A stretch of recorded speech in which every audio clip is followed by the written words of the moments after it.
İnşallah ki anlayışımız var avtomobildən. Hə. Və o avtomobili sürəndə, həmin o Çin avtomobili. Söhbət yenə deyirəm, biraz hündür modellərindən gedir. Necə Çangan 207, A05 falan. Ala bilmirsən o istədiyi. Mən bilsən, ola bilər insan desin keçməyə lazım deyil o his. O kiprik lazım deyil. Bəli. Mən özümdən söhbət edirəm. Bu mənim fikrimdir. Hə.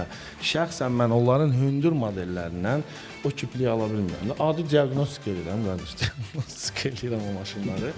Diaqnostikanın OBD paytalını salırsan o yuvasına.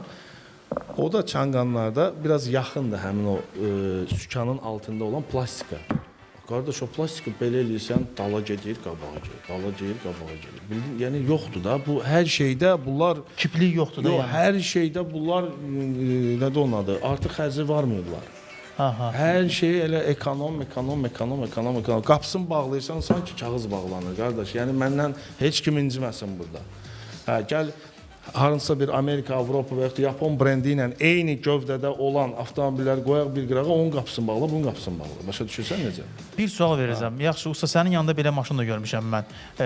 Ucuz maşınları demirəm. Çinin o bahalı segmentlərini deyirəm. Yox, Çinin bahalı segmentləri mən sırf ucuzlardan söhbət edirəm. Bahalıda necədir vəziyyət? Yox, bahalıda bilirsən, bahalını nə ilə uyğunlaşdıra bilərsən? Misal üçün, ancaq bahalı modellərlə, düzdürmü? Aha. Ha, yox, orada biraz ciddidir söhbət.